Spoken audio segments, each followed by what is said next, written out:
Hello दोस्तों, सलाम आदाब, नमस्कार। कैसे हैं आप लोग? उम्मीद करता हूं कि आप लोग अच्छे होंगे, मस्त होंगे, स्वस्थ होंगे, तंदुरुस्त होंगे।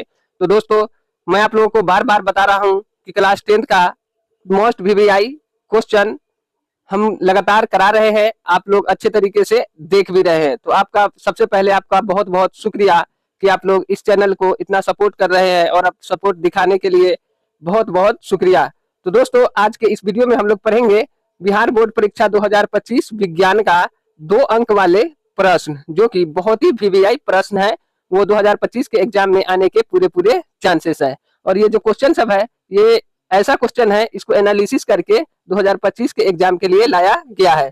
और जो भी लोग अभी तक कान में रुई रख के सोए हुए हो, वो सब जल्दी से उठो, जागो और अपने कर्तव्य में लग जाओ, क्योंकि अब समय ज्यादा नहीं बचा हुआ है। अच्छे तरीके से पढ़िए, लिखिए और याद करिए, ताकि एग्जाम में आप लोगों को अच्छा से अच्छा मार्क्स आ सके। तो आइए, आज हम लोग बहुत ही इंपोर्टेंट क्वेश्चन को लेकर आते हैं। और हमारा पहला सवाल है, ये 2 नंबर में आप लोगों से पूछा जाएगा। लेंस कितने प्रकार के होते हैं? लेंस से आज हम लोग का क्वेश्चन है। तो लेंस कितने प्रकार के होते हैं? तो हम लोग बोलेंगे लेंस मुख्यतः 2 प्रकार के होते हैं। एक होता है उत्तल लेंस और दूसरा होता है अवतल लेंस। तो लेंस को पहचानने का तरीका बिल्कुल सिंपल तरीके से आइए बताते हैं। देखिए, लेंस जो है 2 तरह का होता है। एक होता है उत्तल लेंस, एक होता है अवतल लेंस।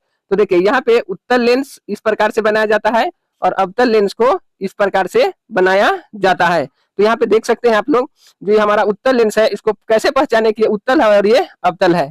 और यहाँ से एक मुख अक्ष खींचते हैं, तो जो बीचों बीच लेंस के बीच का जो सेंटर होता है, उसको प्रकाशीय केंद्र यानी ओ से यहाँ पे बता दिए हैं। तो मेन वाला कौन होता है? प्रकाशीय केंद्र। इस तरीके से ये हमारा कौन लेंस है? तो उत्तल लेंस है, और ये वाला हमारा अवतल लेंस है। सेम इसी तरीके से इस वाले लेंस में जो लेंस का बीच वाला केंद्र होता है, उसको प्रकाशीय केंद्र कहते हैं।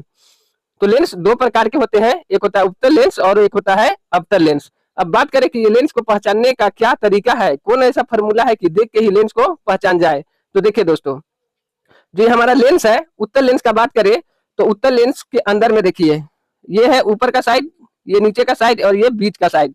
तो उत्तल लेंस में क्या होता है कि जो बीच वाला भाग होता है, वो किनारे की अपेक्षा क्या होता है? मोटा। देखिए, अंदर में क्या है? मोटा है। और अवतल लेंस में क्या है कि किनारे में है मोटा, अब बीच में है पतला।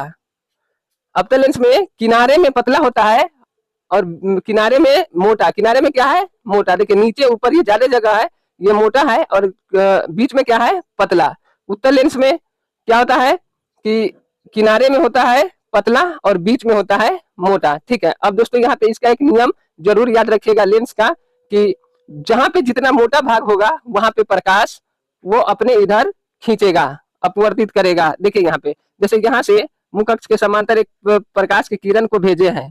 अब देखिए, यहाँ से प्रकाशीय केंद्र के बीच में सीधा सीधा सामने जाएगा, और यहाँ से देखिए ऊपर में पतला है, अब बीच में क्या है? मोटा भाग। तो मोटा भाग अपने तरफ खींच लेगा। मोटा भाग किस तरफ खींच लेगा? अपने तरफ। या देखिए, मोटा भाग नीचे की ओर खींच लिया। यहाँ पे देखिए, यहाँ से एक प्रकाश की किरण को भेजते हैं, तो ये देखिए इधर पतला है और बीच में क्या है? मोटा। तो मोटा अपने इधर खींच लेता है।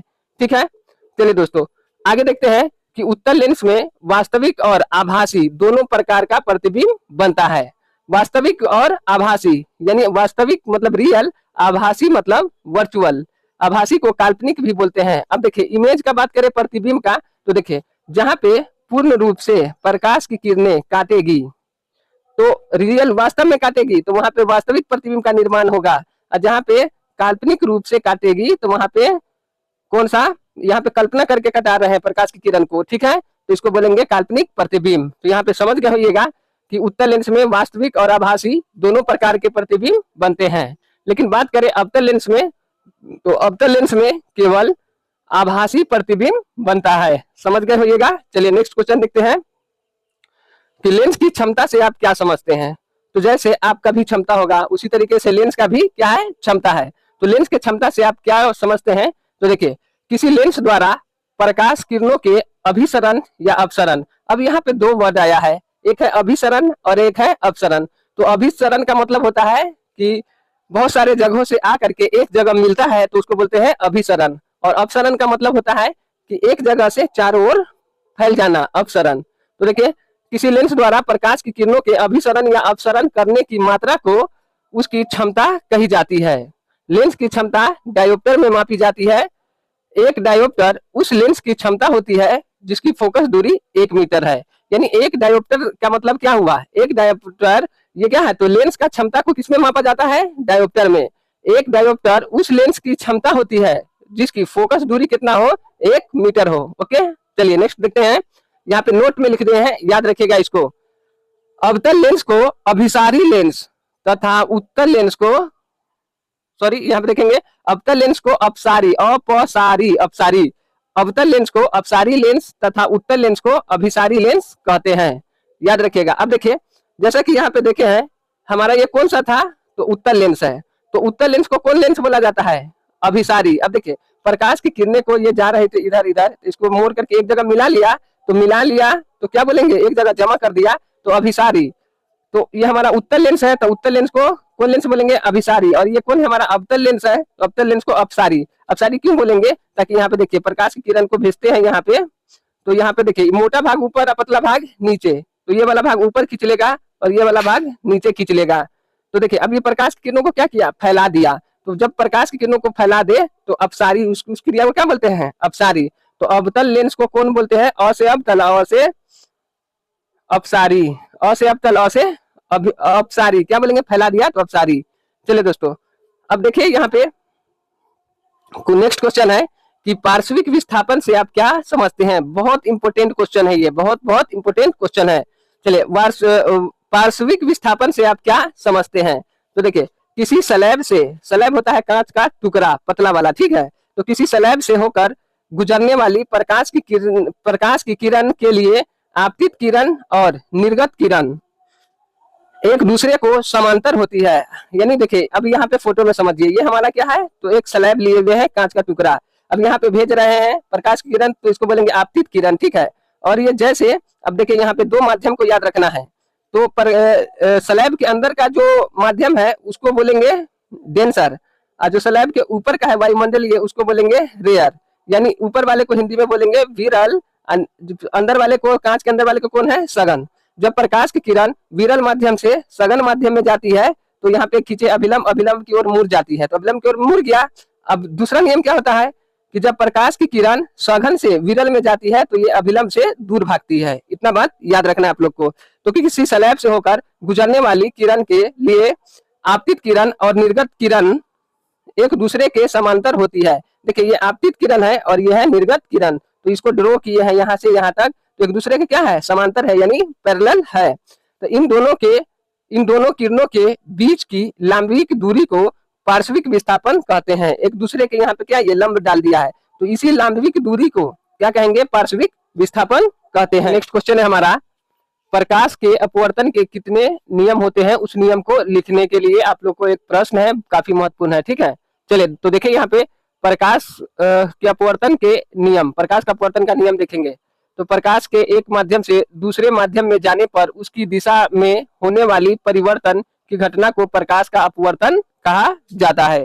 तो प्रकाश का अपवर्तन, जब प्रकाश जो है एक माध्यम से दूसरे माध्यम में जब जाती है तो वो अपने पथ से विचलित हो जाती है, यानी मुड़ जाती है, पहले वाले पथ से क्या होता है, पूर्व पथ से विचलित हो जाता है। इसी घटना को हम प्रकाश का अपवर्तन कहते हैं।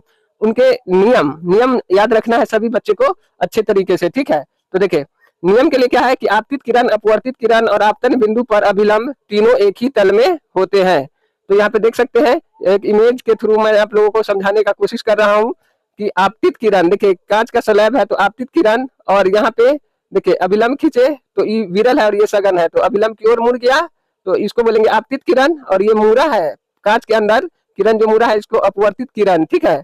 और आपतन बिंदु, जो ये हमारा आ रहा है बिंदु, तो इस बिंदु को बोलेंगे आपतन बिंदु। आपतित किरण, अपवर्तित किरण और आपतन बिंदु तीनों एक ही तल में होते हैं। तो प्रकाश के प्रवर्तन का यह पहला नियम है। चलिए, नियम में 2 पॉइंट याद रखना है, तो पहला पॉइंट हो गया। दूसरा पॉइंट ऐसे याद रखिएगा, प्रकाश के किसी खास रंग के लिए आपतन कोण की जया और अपवर्तन कोण की जया में एक निश्चित अनुपात होता है जिसे अपवर्तनांक कहते हैं। इस नियम को स्नेल का नियम भी कहते हैं। तो स्नेल का नियम याद रखिएगा, म्यू इक्वल टू साइन आई बटे में साइन आर।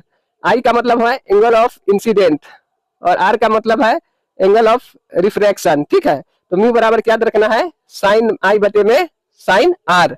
चलिए दोस्तों, तो यहाँ पे अब अगला देखते हैं क्वेश्चन हमारा है कि अवतल लेंस और उत्तल लेंस के उपयोग लिखने के लिए आप लोगों को देता रहा है बोर्ड एग्जाम, बिहार बोर्ड। तो काफी ज्यादा महत्वपूर्ण प्रश्न है, इसे भी याद रखिएगा अच्छी तरीके से।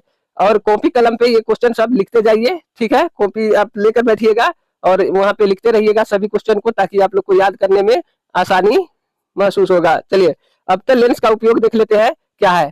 तो अवतल लेंस का उपयोग फ्लैश लाइट, जो मोबाइल में फ्लैश जलाते हैं, ओके, लेजर लाइट, कैमरा और दरवाजों की झांकियों में किया जाता है। तो कैमरा में भी किया जाता है, और जो बड़े बड़े बिल्डिंग में जाते हैं तो दरवाजा में एक कैमरा लगा होता है, ठीक है। आप अगर गए हैं तो वहां से उधर से आपको आदमी देख सकता है कि कौन आप है, ठीक है। तो उसको बोलते हैं कैमरे की दरवाजों की झांकियों में किया जाता है अवतल लेंस का, ठीक है। और अवतल लेंस आप लोग देखे थे कि प्रकाश की किरणों को क्या करता है, फैला देता है। तो अवतल लेंस को कौन सा लेंस बोलते हैं, अपसारी लेंस कहा जाता है। दूसरा उपयोग बोलेंगे निकट दृष्टि दोष के उपचार के लिए। जो आंखों का बीमारी है हमारा निकट दृष्टि दोष, निकट दृष्टि दोष में क्या होगा कि नजदीक का साफ साफ दिखाई देगा। और इसके बाद वही हम करेंगे, निकट दृष्टि दोष वाला ही चैप्टर में आएंगे, वहां से सारे क्वेश्चन कराएंगे। देखिए निकट दृष्टि दोष में नजदीक का वस्तु स्पष्ट दिखाई देता है लेकिन दूर का नहीं दिखाई देता है। तो इसके लिए हम क्या करते हैं कि अवतल लेंस का उपयोग करते हैं चश्मे में, ठीक है। और अवतल लेंस का उपयोग तीसरा याद रखिएगा, दूरबीन में किया जाता है, दूर की वस्तुओं को देखने के लिए, ठीक है। चलिए उत्तल लेंस देखते हैं। तो उत्तल लेंस का हम लोग उपयोग करते हैं माइक्रोस्कोप में। जैसे माइक्रोस्कोप से क्या करते हैं, छोटी छोटी माइक्रो का मतलब ही होता है छोटा छोटा, तो छोटी छोटी वस्तुएं हमें नहीं दिखाई देती है, तो हम उसमें उत्तल लेंस लगा करके उस इमेज को बड़ा कर लेते हैं, और बड़ा करने के बाद हम उत्तल लेंस के प्रयोग से उसको देख पाते हैं, ठीक है। आवर्धक चश्मा, चश्मा का मतलब इमेज बड़ा करने के लिए, आवर्धन करने के लिए हम लोग चश्मे में उपयोग करते हैं। दूर दृष्टि दोष उपचार के लिए, दूर दृष्टि दोष में क्या होगा कि दूर की वस्तु स्पष्ट दिखाई देगी और नजदीक की वस्तु स्पष्ट नहीं दिखाई देगी। तो इस दूर दृष्टि को दूर करने के लिए हम लेंस का उपयोग करते हैं। और दोस्तों आपसे एक रिक्वेस्ट है कि अभी तक चैनल को सब्सक्राइब नहीं किए हैं तो जल्दी से सब्सक्राइब कीजिए और अपने दोस्तों को शेयर कीजिए, ठीक है। जल्दी से 1K पूरा कराइए। अब पूरा कराने के बाद आप लोग को यहाँ से लाइव क्लास मिलेगा, और 2025 एग्जाम के लिए काफी महत्वपूर्ण प्रश्न सब हम लोग कराते जा रहे हैं और प्लेलिस्ट में डालते जा रहे हैं, वहां से जा करके देखिएगा। मिलते हैं नेक्स्ट वीडियो में, बहुत बहुत धन्यवाद।